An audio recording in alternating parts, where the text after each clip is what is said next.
Hey, hey, hey, goodness to you. It's Sporty King. And I say goodness because I don't know whether you're watching morning, afternoon, or evening. But isn't it great to have good in front of your salutation? Look, I'm on 2 minutes early, so don't worry. Well, if you're watching the video, I just want you to know you got another less than 2 minutes to get settled in for the message. But I always try to come on. I was doing 3 to 5 minutes early, but I said let me try 2 minutes early and see how much of a difference that makes. Because I don't do a whole lot of talking and interaction on my Friday. I do the shout out. So on Wednesday is when I'll have a total conversation with you in the audience. So come on back on a Wednesday for that. But yeah, I always like to do that. And I also call it a tech tip, because it says I'm on an 11. Hey, everybody's got the option to watch the video, and that's a great thing. But just in case somebody wants to be on there when it's totally live, I like to give them a couple of minutes to shut down what they're doing. I know you're not sitting there waiting. Oh, Sporty's gonna stop everything I'm doing. No, you're starting to do something, and you need to close out. Think about your whole situation when you're the speaker or when you're the presenter. Think about what your audience is going through in real life, not in presentation mode, but in real life.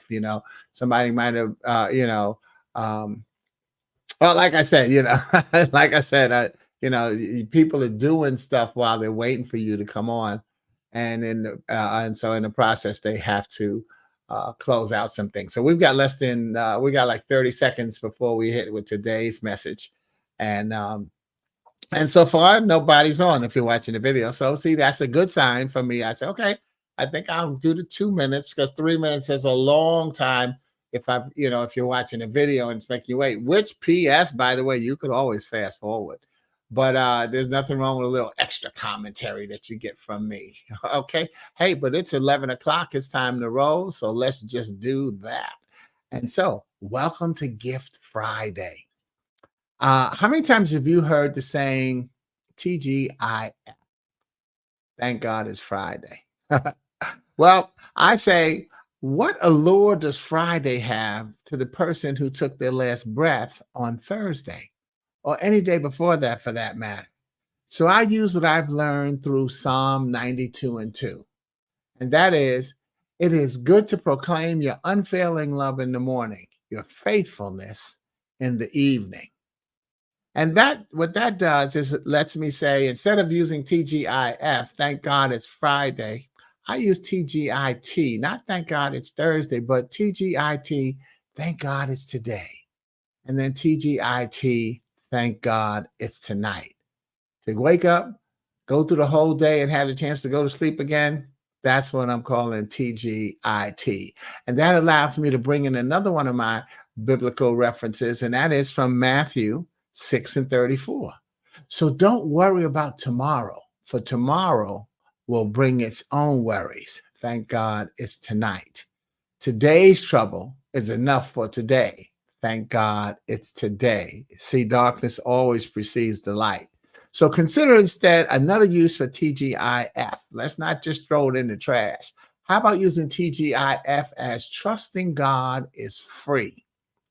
Think about what it costs to be blessed with the greatest gift of the day, waking up.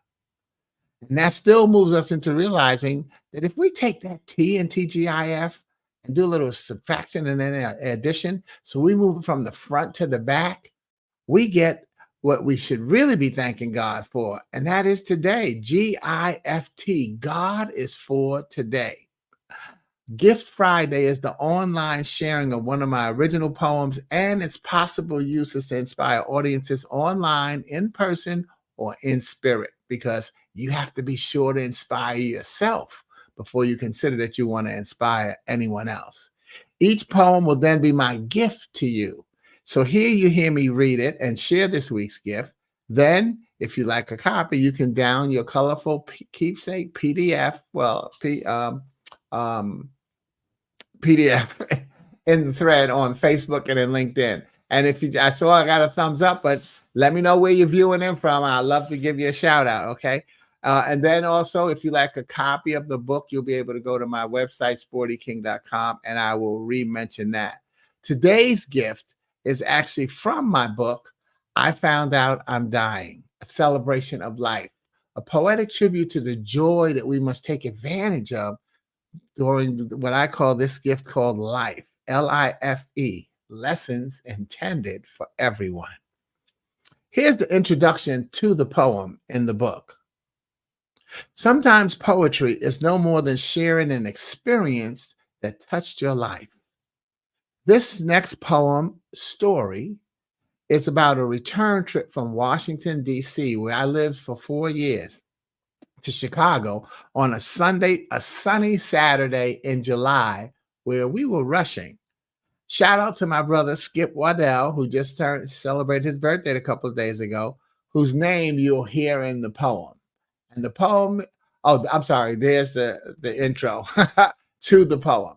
And the poem is called The Missing Line, or Did You Get Your Letter? The Missing Line, or Did You Get Your Letter? Today I almost wrote my last line, but you would have never known.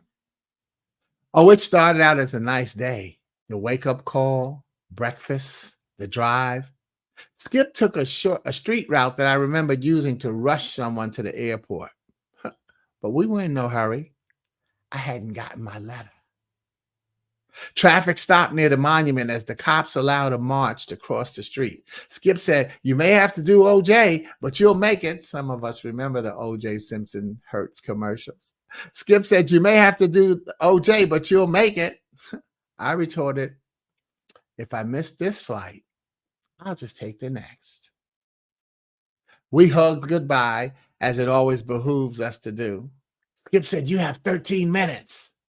I corrected him. They have 13 minutes. You see, I hadn't gotten my letter. It was an easy walk through the terminal, and as I picked up my bag from the conveyor, I mused over the army knife inside it that went unscanned. Need one have a bayonet to question others' safety? I embodied the smuggler's feeling as each phase of the plan unfolds and thwarts that inner anxiety that questions the success of the mission. And as I checked my bag at the gate, I couldn't help but wonder whether or not some other passenger harbored visions of this flight not landing in Chicago. Hmm. I bypassed my verbally wishing the pilot a good flight. You see, I've always said, "I'll tell the pilot," when someone suggested that I have a good flight. A mother sat across from me with her 7-month-old child. I thought the flight attendant had brought her back because she wanted to breastfeed, but there were no buttons on her shirt. I thought about landing and the things I had to do today, tomorrow, and the next. I thought about how poor the pilot's English was as we taxied, and I felt relief that this was not my first flight or a sightseeing tour. The temperature in Chicago was 58 degrees. Ooh, I heard that. I wondered how our cookout would fare. I spotted a headset in the seat next to mine and wondered if someone had left it in an error because this was such a short flight. And would I be able to grab it before the girl in my row? Then I noticed there was one in every seat. So again, I forgot to get a butterscotch. And I thought about calling Heather. Could I not have invited her? I decided to move forward with my life. And as the plane picked up momentum, it lost an engine. As we rumbled to a stop, the pilot came on the air in a voice that reassured no one. I sat back, closed my eyes, and envisioned the eruption of the right wing, our explosion in the clouds, or our water landing. How's that for red, white, and blue? I felt good, so I smiled. But in my mind, I heard, "Did you get your letter?" A Spanish-speaking lady could not understand the explanation of our need to deplane. A Black woman took over for the weak-voiced flight attendant. As your name was called, you retrieved your ticket and proceeded to the terminal to rebook. A white girl had my same last name. We both paused. "Did you get your letter?" As I stood in that long line for rebooking, I realized I had little chance of making another flight anytime soon. So I got on the short first class line and taking two baby steps at a time, I gambled and prayed that I get an agent that would listen or flatter easily. I advised Miss Smith, name change to protect the innocent, that I needed to be on the next flight out to Chicago. Well, she apologized that this line was for first class and that I would have to get on the coach line. I asked if it were possible to ticket seats from any of the windows. She said, well, yes, but it would not be fair to all the other passengers who have been waiting. I said, it's not my problem that none of them had the imagination I had to get on this line. So if you'll keep your voice down, I'll keep my voice down. I need to be on the next flight. She half smiled and said she'd see what she could do. As she labored at the computer, I thanked her by the name on her badge and expressed my being very shaken by the near death situation of the aborted flight. She smiled and understood while merrily putting my plan together. My flight plan, but not my letter.